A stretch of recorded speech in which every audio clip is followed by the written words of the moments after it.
Hi everyone, कैसे हो आप सभी लोग। आई होप आप लोग अच्छे होंगे। मैं हूं राहुल जेसवाल एंड स्वागत करता हूं आप सभी का एक बार फिर हमारे यूट्यूब चैनल JR ट्यूटोरियल्स में।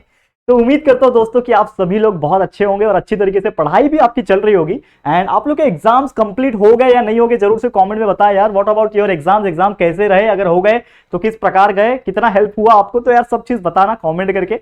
और जिन लोगों के चल रहे हैं या फिर आने वाले हैं तो उनके लिए तो ऑल द वेरी बेस्ट। सभी चीज हमारे चैनल पे प्रेजेंट है, आप अच्छी तरीके से पढ़ाई करते रहो। तो इसी बीच हम लेकर आ गए हैं एक और बेहतरीन लेक्चर वीडियो जिसमें हम आपको पढ़ा रहे थे क्या, सर्कल। जैसा कि आप जानते हैं 10th स्टैंडर्ड का new batch, already new batch वैसे कंप्लीट है पूरा syllabus, all subject are completed, but फिर भी हम आपको न्यू तरीके से न्यू बैच डिजिटल बोर्ड के साथ पढ़ा रहे हैं। तो चैप्टर नंबर 3 जिसका नाम है circle match to geometry subject का हम लाए हैं एक्सरसाइज नंबर 3.3। जी हाँ, इसके पहले के लेक्चर में 3.2 कंप्लीट किया था। आज 6th लेक्चर है इस चैप्टर का और आज हमारा ये 3.3 भी कंप्लीट हो जाएगा। तो इसी के साथ मैं आपको एक चीज बताना चाहूंगा कि एक्सरसाइज ये 3.3 है, लेकिन इसके बाद भी मैं आपको 2 सेकंड आपको मैं बताना चाहूंगा कि इसके बाद भी ऐसे बहुत सारी चीजें हैं जो हम लोग को पढ़नी है इस चैप्टर में, जैसे कि इंस्क्राइब एंगल हो गया, ठीक है ना, आर्क वाला, ये सभी चीज मजेदार तरीके से पढ़ेंगे। लेकिन आज का जो 3.3 है इसको एक ही लेक्चर में कंप्लीट करेंगे। टोटल 3 ही एग्जांपल है इस प्रैक्टिस सेट के अंदर, सिर्फ 3 एग्जांपल है, वो स्टार्ट करेंगे। लेकिन स्टार्ट करने से पहले अगेन, अगर आपने मुझे इंस्टाग्राम पे फॉलो नहीं किया है जरूर से फॉलो करना, क्योंकि यहां पे भी हमारी ये कम्युनिटी है। लगभग 22K यानी 22,000 के आसपास लोगों ने मुझे फॉलो किया है और यहाँ पे भी आप जुड़ जाओ ताकि यार आपसे हम कनेक्ट हो सके और आपसे बातें कर सके। बहुत सारे लोग अच्छे अच्छे मीम्स भेजते हैं, मैसेज करते हैं और मुझे मेंशन करते हैं स्टोरी पे, तो अच्छा लगता है। मैं आपको रिमेंशन भी करता हूँ, तो जरूर से फॉलो कर लेना अकाउंट बना के, अगर आपका नहीं होगा तो। चलिए, इंस्टाग्राम की बात हो गई, वैसे लिंक इसका डिस्क्रिप्शन में भी दिया हुआ है, ठीक है। चलो ज्वाइन कर लेना फटाफट से। चलो आ जाते हैं हम लोग टॉपिक पे। तो सबसे पहले आप देख पा रहे हो प्रैक्टिस सेट नंबर 3.3, ये हमारा प्रैक्टिस सेट है। और इसी प्रैक्टिस सेट के अंदर अगर हम बात करेंगे तो हम लोग क्या पढ़ने वाले हैं, जो इसके एग्जांपल्स है वो हम लोग सॉल्व करवाने वाले। तो सबसे पहले अगर आप देखोगे 1 बाय 1 करके मैं इसको सॉल्व करवाता हूं। चलो, question number 1, in figure this is the figure that is given here, that is a circle and this is the concyclic points. ये आपको दिख रहे होंगे, ये आपका आर्क बनते हुए नजर आ रहा है। आपको क्वेश्चन ये पूछा है कि ECF का वैल्यू 70 डिग्री है। मुझे बात बताओ, ECF एंगल ECF का वैल्यू 70 डिग्री है, मतलब ये वैल्यू जो आपको है वो दिया हुआ है 70 डिग्री का, ठीक है। आर्क DGF, ये जो आपको दिख रहा है ये आर्क DGF, ये जो वैल्यू है इसका वैल्यू उन्होंने दे रखा है 200 डिग्री। मतलब कुछ चीजें पहले से ही दे रखी है। आपको क्वेश्चन पूछा है कि DE का वैल्यू निकालो, मतलब ये वाला वैल्यू, और साथ में आर्क DEF का ये पूरे का वैल्यू निकालो। तो निकाल सकते हैं क्या, क्या हम लोग निकाल सकते हैं? बिल्कुल निकाल सकते हैं। We know the methods, we know the concept, we know the properties that we had learned in the previous lectures. Lecture number 4, 5 जो भी था इसके पहले के लेक्चर्स में हमने पढ़ा हुआ है बहुत अच्छी तरीके से। तो चलिए शुरुआत करते हैं। तो सबसे पहले अगर मैं बात करूं यहां पे कि मेरा एक चीज एंगल ECF 70 डिग्री दिया हुआ है, तो मुझे एक बात बताओ कि जो मेजरमेंट ऑफ आर्क होगा EF नाम का, ये किसके बराबर होगा? मेजरमेंट ऑफ आर्क जो EF होगा वो किसके बराबर होगा? That is the measurement of angle ECF के बराबर होगा। क्यों? क्योंकि एक प्रॉपर्टी है हमारा कि जो भी एंगल होता है सेंट्रल एंगल, उस आर्क का भी मेजरमेंट सेम होता है, ये हम लोग को पता है। That is definition of minor arc, ठीक है ना, पता है ना हम लोग को, definition of minor arc. Minor arc का जो भी सेंट्रल एंगल होता है वही उसका मेजरमेंट होता है। तो आर्क EF जो होगा, मेजरमेंट ऑफ आर्क EF का जो वैल्यू होगा वो क्या हो जाएगा? मेजर ऑफ एंगल ECF का हो जाएगा। और ECF का हमें दिया हुआ है 70 डिग्री, मतलब ये एंगल भी कितना हो गया? 70 डिग्री। तो हमने ये एक चीज निकाला, ये आपको पूछा तो नहीं था लेकिन ये एक चीज निकाला। क्या निकाला आपने? EF का वैल्यू, ये जो EF दिख रहा है इसका वैल्यू आपने निकाल लिया। इससे होगा क्या? अगर आपको EF पता है 70 डिग्री, तो मुझे एक चीज पता है दोस्तों कि अगर मैं ये DE निकालने की कोशिश करूं, ठीक है, मुझे एक्चुअल में क्या पूछा है कि DE का वैल्यू निकालो। ये DE का वैल्यू निकालने का मुझे अगर चाहिए तो मुझे EF पता होना चाहिए और ये DGF पता होना चाहिए, तो है ना मुझे पता। तो मुझे एक चीज पता है कि अगर मैं पूरे इस सर्कल के जितने भी आर्क है उसको प्लस करूं तो प्लस करके 360 आते हैं, ये हमने पढ़ा हुआ है। That is the sum of all the arc of a circle is equal to 360 degree. तो मैं एक चीज बोल सकता हूं कि मेजरमेंट ऑफ आर्क EF, ठीक है, ये हो गया EF प्लस ये वाला आर्क जिसका नाम है DE, ठीक है, प्लस ये पूरा जो दिख रहा है ये वाला रेड वाला जो मैंने मार्क किया हुआ है DGF नाम है, इसको प्लस कर लो। मेजरमेंट ऑफ आर्क DGF, ये तीनों को अगर प्लस करूंगा तो 360 डिग्री आएगा, ये मुझे पता है, करेक्ट है, ये मुझे पता है। अब मुझे एक चीज पता है कि EF का वैल्यू अभी भी मैं जान गया हूं 70 डिग्री है, प्लस मुझे इसका वैल्यू नहीं पता है, तो मेजरमेंट ऑफ आर्क DE जो है मुझे नहीं पता, इसको मैं एज इट इज रखूंगा। लेकिन ये आर्क DGF का वैल्यू 200 डिग्री दिया हुआ है, इज इक्वल टू 360। करेक्ट है। अब मुझे सिर्फ इसका वैल्यू नहीं चाहिए मुझे, तो मेजरमेंट ऑफ आर्क जो होगा डीई नाम का, क्या नाम है, मेजरमेंट ऑफ आर्क डीई नाम का, ये क्या हो जाएगा, is equal to what, 360 minus 200 plus 70 मतलब 270। तो 360 में से 270 माइनस करो तो आपको क्या मिल जाएगा, मेजरमेंट ऑफ आर्क का वैल्यू मिल जाएगा डीई का।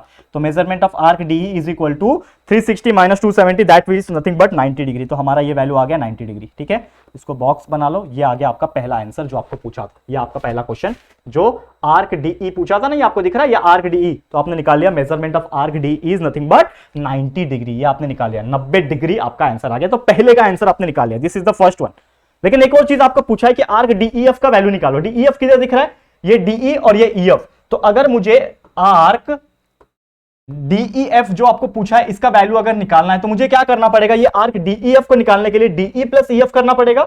तो is equal to measurement of arc DE plus arc DF.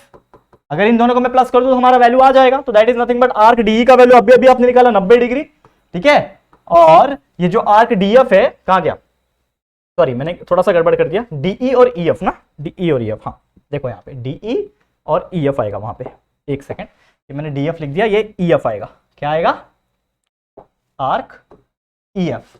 ठीक है, तो ईएफ का वैल्यू अभी अभी हमने निकाला हुआ है, मतलब दिया हुआ है ईएफ का वैल्यू 70 है, तो 90 प्लस 70 डिग्री कर लो तो आपका आंसर आ जाएगा कि therefore the measurement of arc DEF का जो वैल्यू है 9 प्लस 7 होता है 16, मतलब 160 डिग्री हो गया। तो ये आ गया आपका आंसर। ठीक है, measurement of arc DEF is also 160 degree, correct है। आ गया आंसर, आर्क डीई आ गया 90 degree and arc EF DEF जो आ गया वो आ गया 160 डिग्री। और यही आपको पहला क्वेश्चन पूछा था, कितना साधारण और कितना सिंपल सा है कि नहीं दोस्तों, क्लियर है, समझ में आ गया कि नहीं। बहुत इजी क्वेश्चन था, इतना सिंपल कि यार अगर एग्जाम में आएगा तो मतलब टूट पड़ोगे उसके ऊपर और 2 में से 2 मार्क्स निकाल के लेके जाओगे, करेक्ट है कि नहीं। ये हो गया आपका पहला क्वेश्चन इस प्रैक्टिस सेट का। अब चलते हैं सेकंड क्वेश्चन के ऊपर, बहुत इजी लग रहा होगा आप लोग को। अब देखो सेकंड क्वेश्चन क्या बोल रहा है, देखो ध्यान से, एक ट्राइंगल दिया है जिसके अंदर इक्विलैटरल ट्राइंगल दिख रहा है आपको, करेक्ट है। प्रूव करना है आरएस और क्यूएस और क्यूआर। ये आरएस क्यूएस और क्यूआर मतलब ये तीनों के तीनों जो आर्क है, ये आर्क इसका, ये आर्क इसका और ये आर्क इसका, ये तीनों कॉन्ग्रुएंट है। और साथ ही में क्यूआरएस का वैल्यू, क्यूआरएस का वैल्यू 240 आना चाहिए, ये प्रूव करके दिखाना है। प्रूफ वाला एग्जांपल आता है सर्कल चैप्टर में से बहुत सारा। तो चलिए सॉल्व करते हैं। तो सबसे पहले अगर मैं बात करूं तो मुझे एक चीज पता है कि जो ट्राइंगल जिसका नाम है क्यूआरएस, तो triangle QRS is equilateral triangle. Equilateral का मतलब क्या होता है दोस्तों, तीनों साइड सेम। कोई भी ट्राइंगल का तीनों साइड सेम होता है तो उसको हम लोग इक्विलैटरल ट्राइंगल बोलते हैं, करेक्ट है। ये हो गया आपका इक्विलैटरल ट्राइंगल, ये आपको क्वेश्चन में बोला हुआ है, ठीक है। तो क्यूआरएस इज इक्विलैटरल ट्राइंगल, तो इसका मतलब ये है कि जब ये इक्विलैटरल ट्राइंगल है तो तीनों के तीनों जो साइड होंगे, एक का नाम है सेगमेंट क्यूआर, ठीक है, सेगमेंट आरएस, नहीं सॉरी क्यूआर आरएस बराबर सेगमेंट आरएस, और तीसरा वाला क्यूएस, ठीक है ना, सेगमेंट क्यूएस। ये तीनों के तीनों क्या होंगे, एक दूसरे के साथ सेम होंगे ना, कॉन्ग्रुएंट होंगे, because we know that the equilateral triangle के अंदर तीनों के तीनों साइड सेम होते हैं, कॉन्ग्रुएंट होते हैं। मतलब ये वाला कॉन्ग्रुएंट टू दिस एंड ये वाला कॉन्ग्रुएंट टू दिस, तीनों के तीनों आपस में क्या है, एक दूसरे को कॉन्ग्रुएंट है, करेक्ट है। अब ये तीनों के तीनों एक दूसरे को कॉन्ग्रुएंट है, तो इसके रिगार्डिंग में जो भी आर्क होगा, क्यूआर का आर्क क्या है मुझे बताओ, क्यूआर का आर्क क्या है, क्यूआर, तो ये हो जाएगा आर्क क्यूआर। आरएस का जो आर्क है इसका नाम क्या होगा, आर्क आरएस, और ये सेगमेंट क्यूएस का जो आर्क होगा वो होगा सेगमेंट क्यूएस, ठीक है, सॉरी आर्क क्यूएस, ठीक है, आर्क क्यूएस, सेगमेंट क्यूएस का आर्क क्यूएस होगा, करेक्ट है कि नहीं। अब ये तीनों भी क्या होंगे एक दूसरे को, जैसे सेगमेंट क्यूआर आरएस से और आरएस क्यूएस से कॉन्ग्रुएंट है, वैसे आर्क क्यूआर आरएस से, आरएस क्यूएस से कॉन्ग्रुएंट हो जाएगा। क्यों कॉन्ग्रुएंट होंगे, बिकॉज हमने कुछ ही लेक्चर पहले पढ़ा होगा और आपको याद भी होगा कि हमने पढ़ाया था कि कभी भी कोई भी सर्कल के अंदर अगर कोई कॉर्ड CHORD कॉर्ड अगर सेम है, कॉन्ग्रुएंट है, तो उसके रिस्पेक्टिव आर्क भी कॉन्ग्रुएंट होंगे, सेम होंगे। तो यहां पे जो क्यूआर है, आरएस है या फिर क्यूएस है, ये एक्चुअल में सेगमेंट तो इक्विलैटरल ट्रायंगल के लिए, लेकिन एक्चुअल में सर्कल के लिए तो ये कॉर्ड है ना, तो ये तीनों के तीनों कॉर्ड आपस में सेम है, जैसा मैंने बताया ये, तो तीनों के तीनों कॉर्ड सेम है, तो उसके रिस्पेक्टिव में जो भी आर्क रहेंगे वो भी क्या होंगे, कॉन्ग्रुएंट होंगे, सेम होंगे। तो इसका रीजन क्या लिखोगे कि आर्क जो है ये आरएस क्यूएस और क्यूआर जो है, ठीक है ना, क्यूआर आरएस और क्यूएस जो है ये कॉन्ग्रुएंट क्यों है, करस्पॉन्डिंग आर्क ऑफ कॉन्ग्रुएंट, लिखो यहां पे रीजन लिखो, किस वजह से आया, corresponding arc of congruent chord of same circle. ये उसका रीजन है, ये रीजन नहीं लिखोगे मार्क्स कट हो जाएगा, ठीक है। ये रीजन जरूर लिखना, ये कहां से आया, समझ में आ गया। ये एक चीज हो गया। तो आपको जो पहला क्वेश्चन पूछा था कि arc R S Q S और क्यू आर, तो आर एस क्यू एस और क्यू आर ये आपने प्रूफ करके दिखा दिया। ये आ गया आपका पहला वाला आंसर, ठीक है। इसको चाहिए तो बॉक्स बना लो, ये आ गया आपका पहला आंसर, समझ में आ गया। फर्स्ट वाला आंसर आ गया, करेक्ट, फर्स्ट वाला आ गया। अब सेकंड वन पूछा है कि आर क्यू आर एस का वैल्यू निकालो। अब क्यू आर एस मतलब ये क्यू ये आर एस, मतलब इतना पोर्शन, कितना पोर्शन यहां पे करके दिखाता हूं आपको। ये क्यू से लेके आर और आर से लेके एस, ये इतना पोर्शन का मेजरमेंट निकालना है, ठीक है। तो बहुत सिंपल है निकालना। तो सबसे पहले अगर हम देखेंगे यहां पे कि मुझे पता है कि ये तीनों के तीनों जो कॉर्ड है वो सेम है, तीनों के तीनों जो कॉर्ड है वो सेम है। तो मैं मान लेता हूं कि लेट जो सेगमेंट कॉर्ड होगा, ठीक है ना, या फिर मैं आर्क का जो वैल्यू है दोस्तों, ठीक है, मेजरमेंट जो है आर्क का, वो मैं मान लेता हूं। देखो यहां पे ध्यान से, तीनों के तीनों आर्क जो है वो सेम है। तो let measurement of arc Q R, जो कि इक्वल होगा किससे, आर्क आर एस से, और जो कि इक्वल होगा किससे, आर्क क्यू एस से। ये सभी का जो मेजरमेंट है ये मान लेता हूं मैं x डिग्री आएगा, ऐसा मैंने मान लिया, खुद से मान सकते हो बिंदास, लेट करके मान लिया। अब मुझे पता है कि ये तीनों के तीनों आर्क जो है ये x है, मतलब एक रहेगा x डिग्री, दूसरा भी आर्क जो है वो x डिग्री है, और तीसरा भी जो आर्क है वो x डिग्री है। स्क्वायर क्यों लिख रहा हो यार, डिग्री, x डिग्री है। और ये तीन ही आर्क है ना पूरे सर्कल में, एक यहां से यहां, एक यहां से यहां और एक यहां से यहां, तीन ही आर्क है। और ये तीनों आर्क को प्लस करके हमको पता है कि टोटल कितना आने वाला है, 360 डिग्री आने वाला है। मतलब x plus x plus x 3x, तो 3x इज इक्वल टू 360। मतलब आपका x का वैल्यू कितना आएगा मुझे बताओ, मुझे बताओ x का वैल्यू कितना आएगा। तो x will be equal to 120 degree. मतलब इन शॉर्ट जो आपका मेजरमेंट ऑफ आर्क QS रहेगा, पहला वाला क्या है आपका QR है, आर्क QR जो रहेगा वो भी 120 डिग्री रहेगा।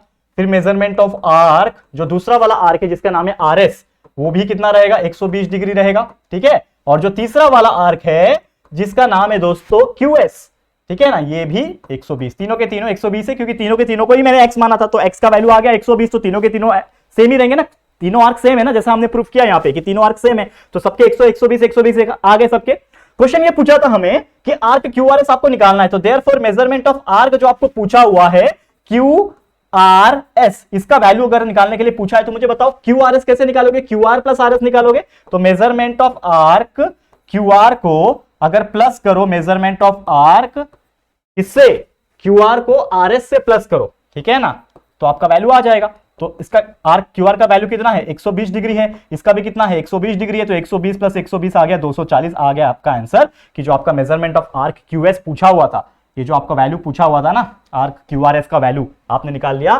240 डिग्री। 240 डिग्री का मतलब प्रूफ करके दिखाते हैं, नीचे लिखो हैंस प्रूफ, हैंस प्रूव्ड। ये आपको निकालना नहीं था, ये प्रूफ करना था। 240 तो दिया हुआ है ना, तो आपने निकाल लिया, 240 आ गया, मतलब हैंस प्रूव्ड। ये इतनी आसानी से आपने करके दिखा दिया, करेक्ट है, क्लियर है। तो ये हो गया सेकंड क्वेश्चन। ध्यान से देखो क्या किया है हमने, बहुत सिंपल है। पहला था कि तीनों आर्क को प्रूफ करना था, तो सेगमेंट तीनों कॉन्ग्रुएंट है कॉर्ड का, तो ऑब्वियसली आर्क भी कॉन्ग्रुएंट होंगे because of this factor. Second वाला हमको पता है कि ये वाला भी 120 होगा, ये वाला भी 120 होगा, ये वाला भी 120 होगा, तो वो आ गया 240। तो इस तरीके से हमने बेहतरीन तरीके से सॉल्व कर दिया। तो ये था आपका क्वेश्चन नंबर 2, समझ में आ गया। अब एक लास्ट क्वेश्चन है इसी प्रैक्टिस सेट 3.3 का, इसको कर लेते हैं, फिर आज का लेक्चर समाप्त और ये प्रैक्टिस सेट 3.3 भी समाप्त हो जाएगा, ठीक है। चलिए रेडी हो जाओ। थर्ड क्वेश्चन क्या है, देखो यहां पे ध्यान से। थर्ड क्वेश्चन इज, ये फिगर दिख रहा है आपको, इसमें आपको chord AB is congruent to chord CD जो है दिया हुआ है। मतलब ये जो लाइन AB है और ये जो लाइन CD है, ये दोनों एक दूसरे को कॉन्ग्रुएंट है, और पूछा है आर्क AC और BD कॉन्ग्रुएंट है।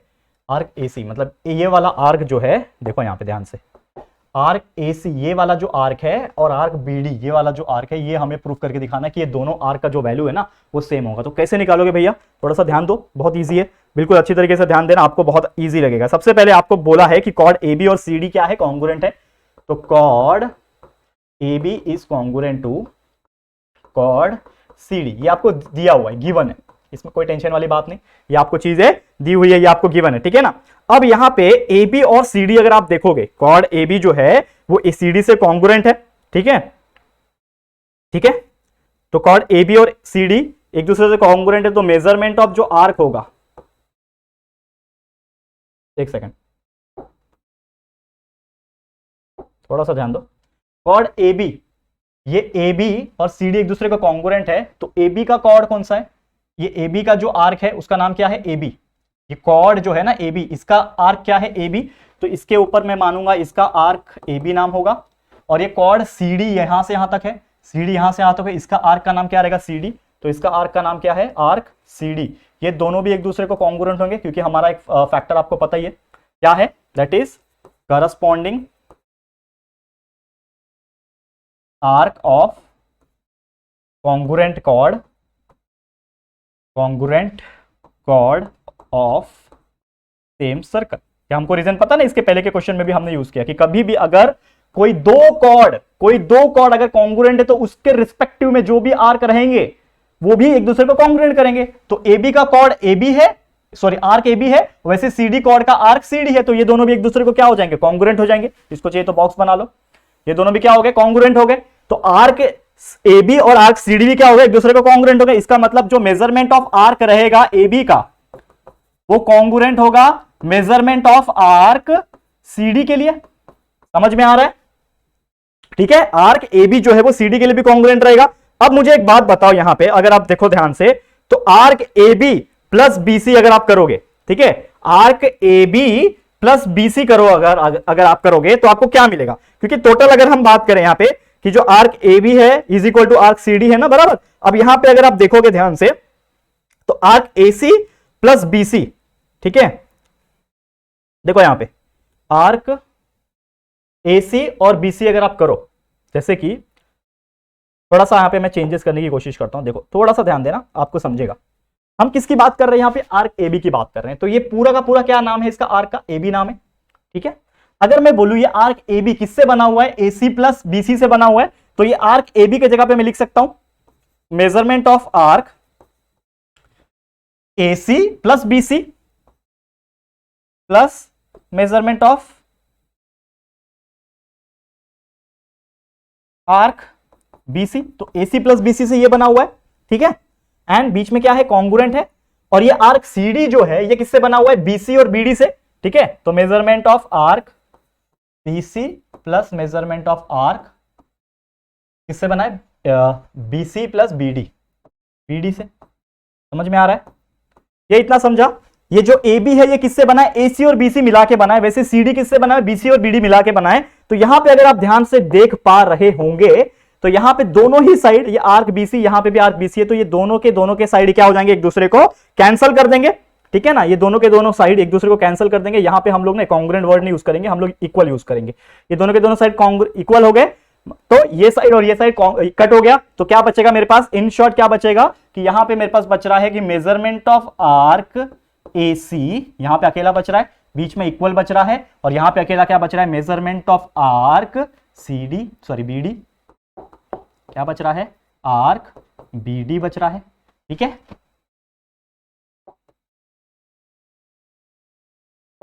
थोड़ा सा ध्यान दो और प्रॉपर तरीके से मैं लिखता हूं, आर्क BD बच रहा है, ठीक है। और इसको अगर मैं एक बॉक्स में डाल दूं तो अगर आप ध्यान से देख पाओगे तो आपको जो पूछा था कि आर्क AC और आर्क BD कॉन्ग्रुएंट करके दिखाओ, तो हमने कॉन्ग्रुएंट प्रूफ करके दिखा दिया ना कि जो आर्क AC है ये आर्क BD के इक्वल है। तो लास्ट में हम लोग एक डायलॉग लिख सकते हैं, चाहिए तो यहां पे लिख दो कि देयरफॉर आर्क क्या नाम है AC का, तो आर्क AC हो जाएगा is congruent to arc BD। इसको बॉक्स बना दो और यहां पे लिख दो हेंस प्रूफ। ये आपने प्रूफ करके दिखा दिया, आ गया आंसर। क्लियर है? कितना इजी तरीके से आ गया कि हमने क्या किया, ये आर्क जो था इसको हम लोग ने तोड़ा दो हिस्सों में। तो आर्क AB जो था वो AC प्लस BC था, और CD जो है वो भी BC प्लस BD है। तो BC कैंसिल हो जाएंगे, दोनों की जगह सेम है, तो कैंसिल हो गया। तो क्या बचा, AC प्लस BD। तो arc measurement of AC is equal to measurement of, ठीक है ना, ये वाला हो गया, ठीक है। तो हम लोग क्या बोल सकते हैं कि ये दोनों एक दूसरे को क्या है, कॉन्ग्रुएंट है। करेक्ट है? क्लियर है? समझ में आ गया? तो टोटल ये था हमारा 3 क्वेश्चन, क्लियर, अच्छी तरीके से हमने सॉल्व करके दिखा दिया। और उम्मीद करता हूं दोस्तों कि आपको ये पढ़ के हमारे साथ बहुत मजा आया होगा, और ये पूरा का पूरा प्रैक्टिस सेट नंबर 3.3 ये आपका बेहतरीन तरीके से कंप्लीट हो गया होगा। तो इसी के साथ आज का लेक्चर होता है कंप्लीट, और ये चैप्टर का प्रैक्टिस सेट 3.3 भी हो गया टोटली कंप्लीट। तो ऐसे ही और भी वीडियोस आएंगे, इसके आगे के इंस्क्राइब एंगल थ्योरम और भी बहुत सारी चीजें हैं वो हम आपको पढ़ाएंगे। तो बस थोड़ा सा वेट कर लेना, अगला लेक्चर का इंतजार कर लेना, बहुत सारी बेहतरीन चीजें अभी मिलने बाकी है आपको इस चैप्टर के अंदर, और आगे ऐसे तो कंटिन्यूस मिलती रहेगी। ठीक है, तो ऑल द वेरी बेस्ट, अच्छे से पढ़ाई करते रहो। ये वीडियो आपको कैसा लगा दोस्तों प्लीज हमें कमेंट करके जरूर से बता देना। वीडियो पसंद आए तो प्लीज वीडियो को लाइक कर देना, अपने दोस्तों के साथ जितना हो सके शेयर कर देना, और अगर फर्स्ट टाइम आए हो चैनल पे, अभी तक चैनल को सब्सक्राइब नहीं किया है तो फटाफट से हमारे चैनल को सब्सक्राइब कर देना, बाजू में बेल आइकन को प्रेस कर देना, ताकि फ्यूचर में हम कभी भी कोई भी वीडियोस को अपलोड करेंगे तो आप लोग को नोटिफिकेशन मिलती रहेगी। ठीक है फ्रेंड्स, तो जल्दी मिलेंगे हमारे न्यू वीडियो में, तब तक के लिए thank you and good bye.